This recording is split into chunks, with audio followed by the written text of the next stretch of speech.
Welcome to The Wedding Wear with officiating by Amanda.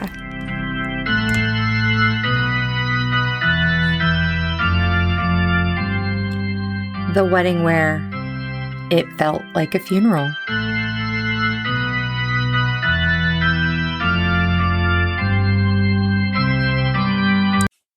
Welcome back to The Wedding Wear, a podcast where we reflect on some of the wonderful, weird, wild, wacky weddings that I've been fortunate enough to be a part of as a wedding officiant.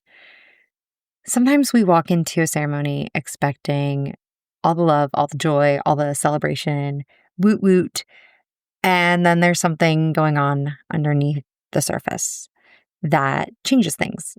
And if we're watching it in movies and TV shows, it's often, the ex-beau that came back into the picture. But in real life, I've at times found it being grief just below the surface.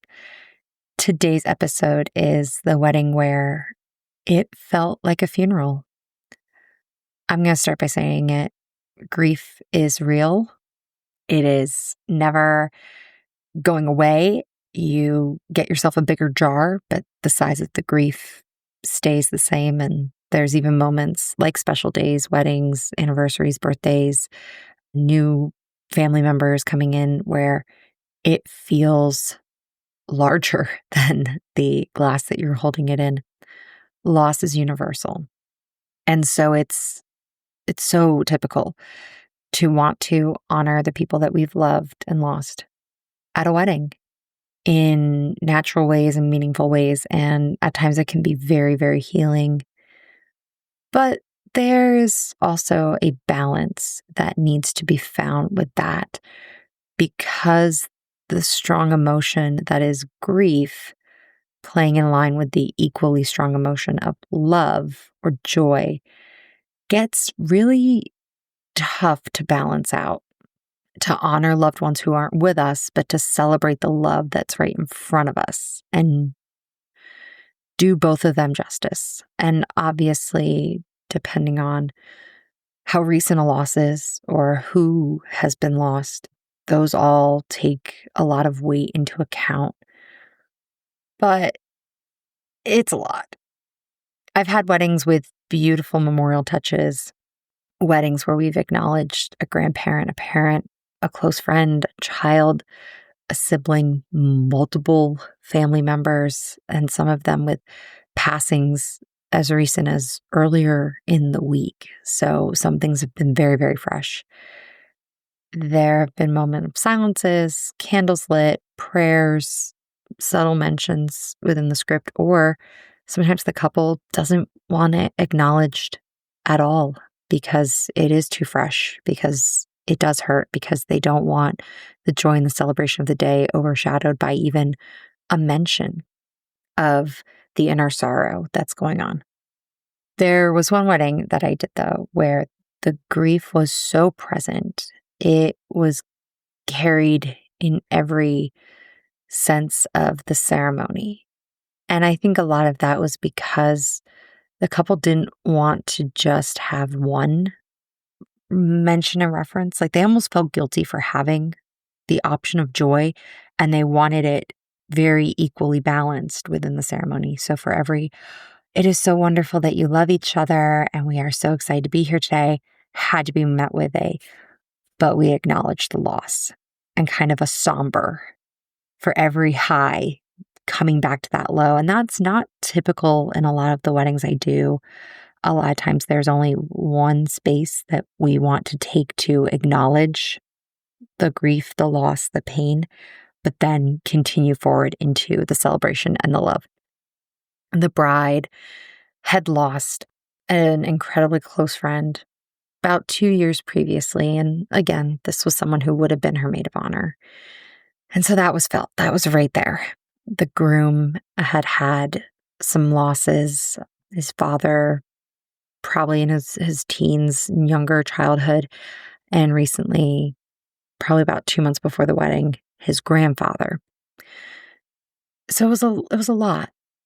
And it really did form an emotional gravity around the day Now, I don't know if maybe there hadn't been a memorial service for the grandfather, and this was kind of everybody getting together for the first time since that passing. And so additionally doing the like, oh, it's so great to see you. It's been so long.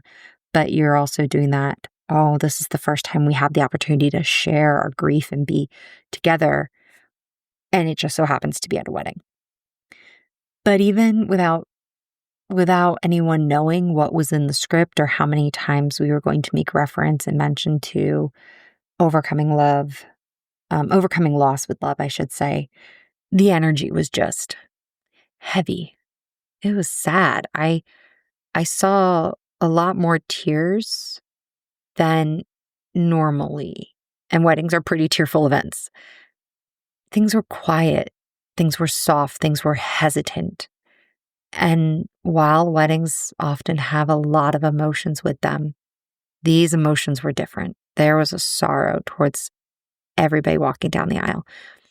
You almost thought maybe one of the members, maybe somebody was sick. I don't know. You see YouTube videos of individuals with stage 4 cancer who decide to get married, and you would think that those would be very somber events, kind of a final wish before you go.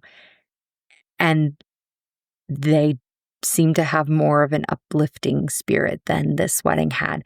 So knowing that that was the vibe felt even as I walked in, I could really understand the couple's choices in scripting and that they were still very, very tight in their grieving and that was going to be carrying forward. So we opened the ceremony with a moment of silence. I do this somewhat often and when asked, and it's incredibly meaningful. And I normally start with, we're here to celebrate love. We're here to celebrate this beautiful couple.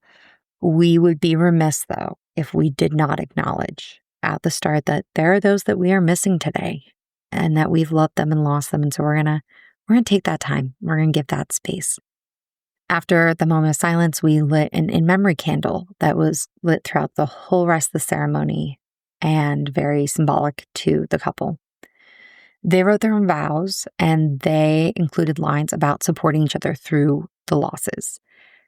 And it wasn't just a brief mention of I take you in sickness and in health, or I love you in good times and in bad times and through all the hurt and pain. It was pretty significant that their vows spoke to the losses that they've had and being there for one another with it.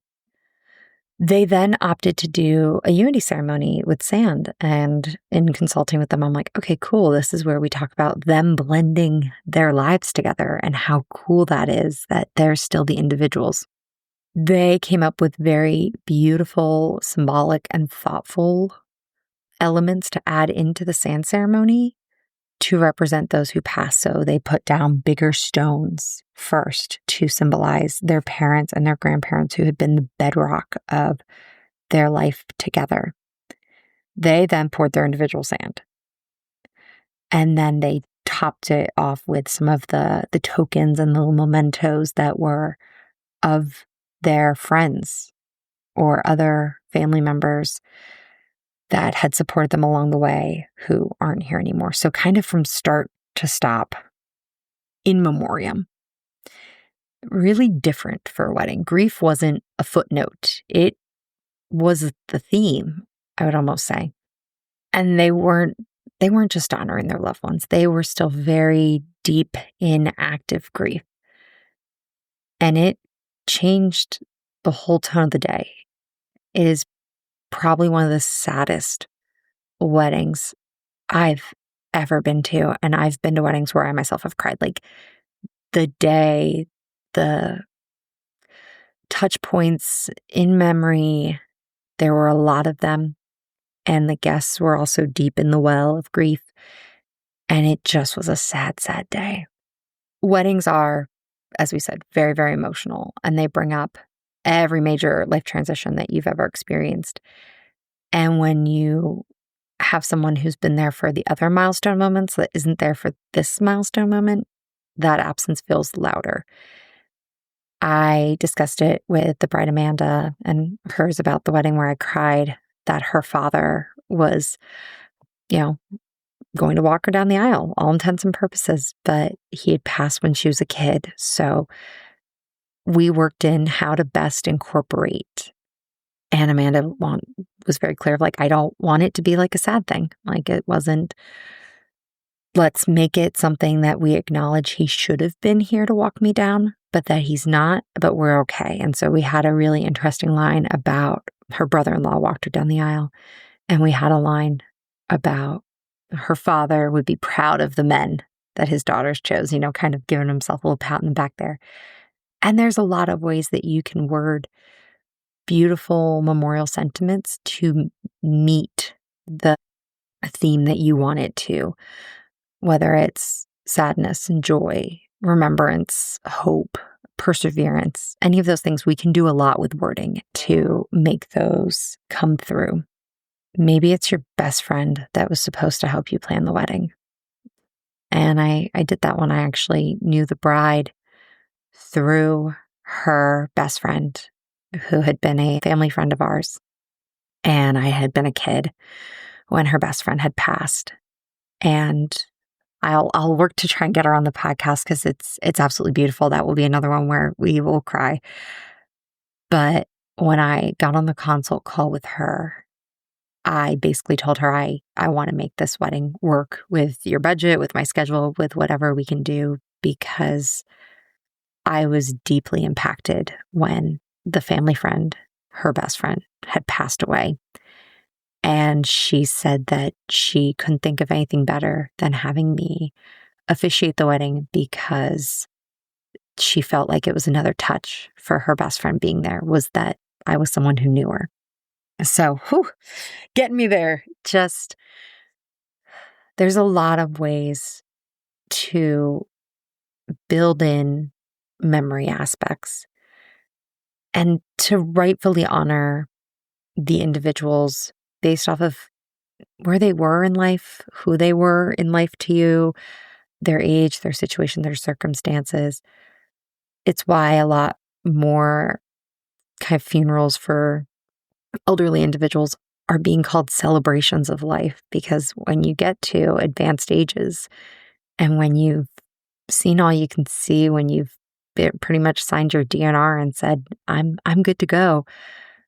Yes, there's a lot to be grieved, but there shouldn't be such deep sorrow. You lived a life, to quote Chairman of the board, you lived a life that was full and good. You did it your way. There should be a celebration in that. And maybe I'm the weirdo that I even try to make funerals more celebratory than sad. But there's a lot more hope that comes out of joy. Things I've learned. There's no one right way to grieve. There's no one right way to honor somebody. There's no, well, you have to do this within your wedding ceremony in order to appease the ancestors or honor somebody and honor them well. You might not mention them at all. Their name might be written on the bottom of your shoe because you want to carry them with you. You could pin their picture to your bouquet and not do a moment of silence, just keeping on the day, but knowing that if you look down quick, you had to see their face looking at you. There's no right way. But something I will say as an officiant and as someone who has lost family members, lost friends, lost students and classmates and a whole litany, your loved ones would never want for your wedding to become a memorial service. They would probably be honored to be acknowledged, but they do not want to overshadow your joy. They gave you life. They were a part of your life so that you could live life. And if the shoes were on the other feet, especially for someone like a best friend or a classmate who is your own age, think about what you would want for them if you were the one unable to be there. You wouldn't want them crying. You would want them laughing. You would want them having fun. You would love for a moment, you'd love for a thought, but you'd love them to be ready and to be accepting this next adventure in their life with a full heart and open arms and a smile and joy. It just now actually hit me. I'd love to show you all my bullet point script for this to show you that it's nowhere in this script and it's literally coming to me on the fly. But I think about the moment in Stepmom. Beautiful movie. I recommend you go see it. And total spoilers if you haven't seen it, but Susan Sarandon's character has terminal cancer and she's the mom of 2 kids. And Julia Roberts is the soon-to-be wife of the ex-husband of the father. And so she's going to be the stepmom. And there's a conversation that happens about Julia Roberts saying, picture your daughter's wedding day 10, 15 years from now, and you're gone. And I'm there with her, fixing her veil and telling her that no bride has ever looked more beautiful. And my biggest fear is that in that moment, she's going to be thinking, I wish my mom was here. And Susan Sarandon just looks at her and says, and my biggest fear is that she won't. Absolutely beautiful, poignant. Glad I brought it up for this episode because it fits well. Like, put yourself in that shoe. What would you want for somebody else's big day if you couldn't be there for it? You'd want the joy. How do we strike that balance? How do we honor and acknowledge and grieve and those that we love, but also lean back into the love and laugh and joy and make sure that there's a party and not make it feel as gloomy as this wedding that I did?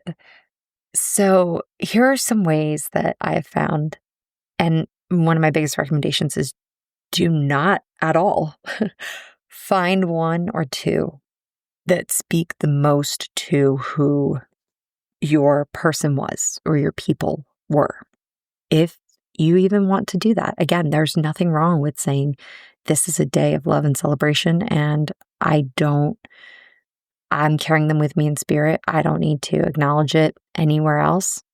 Or if the loss is too fresh or too deep, don't do it. I've had brides and couples who have had recent losses of their parents and have said, please don't. It would just hurt a lot. I'm just trying to get through the day. And I want this to be a day, remember, of smiles and laughter and joy. And I will think about my missing parent in a different space or as I'm getting ready or at the end of the night. I don't want to do it in the middle of the ceremony. Totally. So here are some options. An empty chair reserved in the front row, flowers or a photo. And I've seen it done really, really well, especially if it's a parent, where the members of the bridal party, because they grew up with the couple or they are family members as well, each kind of take a moment to pause on the way down, either support the back of that chair, like, tapping a shoulder, you'd be here, placing a flower. Yeah, can be really, really powerful. It's a quiet acknowledgement, but it is absolutely stunning. Moment of silence, very short, but purposeful. And it can be for those that aren't here, period. Whether that is because they are ill and unable to attend, or because they have passed, or because time and distance and flights and travel situations just didn't work out. It's taking a minute to acknowledge anybody who you might be missing today because they aren't here.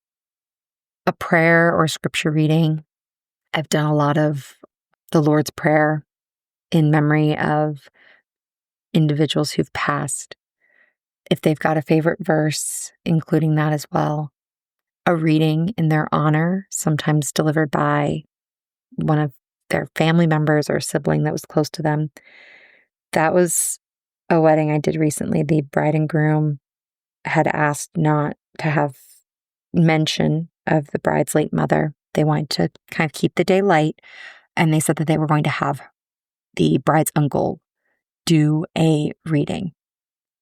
Now, nobody talked with the bride's uncle and said, hey, don't just kind of do your reading. The couple knows what it means, but we don't want to delve into kind of that it is in memory of your late sister. The uncle did it anyway. And I think it was great that he did. Like, I was under agreement with the couple. I signed contracts and they didn't want it. I wasn't going to add it, but I think it was really great that he did. And he's not under the same contracts that I was. It was really beautiful. If you're already planning on doing a unity, there's a ton of little add-ins that can happen, whether that's rocks in your sand ceremony or lighting an additional side candle in addition to your unity candle, flowers and flowers coming together, dove releases, butterfly releases, something very visual, but also symbolizing that growth and that freedom of spirit and soul. You can wear something of theirs, and whether or not you have me acknowledge that in the ceremony is totally up to you, but then you know that you've got a piece of them. When I got married, the necklace that I wore was actually, the style of it was called the Ruth, and that was my grandmother's name. And I got married in a wedding dress with pieces from my mom's dress and my grandmother's dress. So very nice to have put in together, but we did not do a total OOTD for my wedding. So those were silent little mementos for just me. Sometimes you want it acknowledged in the program in loving memory of, or a bigger memory table that everyone's looking at as time goes by and as they're walking into the reception or walking out of. It's really key, I believe, that you create a moment of remembrance if you desire it, and then you gently guide the ceremony back to the heart of the day, which is your marriage and the love between you and your partner and how you're building your lives together. So, in short, real short, and again, I'm by no means an expert, I'm not a counselor, you're allowed to include your loved ones, any loved one, anyone at all. Weddings are emotional. Go ahead and bundle the emotions. But the ceremony should not become a memorial. They wouldn't want that. It should be about your marriage and the beginning of your marriage. Focus on the love that you are building. And the tone matters. And the time also matters. If it is too fresh of a wound, that's okay. We don't have to. Nothing says you have to. If you feel like it's not for public consumption, we don't need to. It's okay. You can honor the past without losing sight of the future. So this wedding, it felt like a funeral. I don't necessarily think it was sad. I just think that the grief was real and present and the balance was off. And so I would recommend for everyone, find your own balance, figure out what works, combine the laughter and the tears, as I normally try to do in weddings. If you're planning a wedding or if you got married, tell me, what did you do to honor those that you loved and lost? I'd love to hear more options. I'd love to think about other unique ways I can present to couples so that they can really pick something that's fitting to who they are and to who the person was. I know this one was kind of a bummer. My next one's not a bummer. Next week, we're going to talk about kind of some of the background for my winter wedding clause, but just in general, weather ruining weddings. So stay tuned for that. Thank you so much. And until next time, this has been Amanda. Thank you for listening to The Wedding Wear with Officiating by Amanda. I hope you enjoyed today's episode and found some inspiration or insight for your own special day.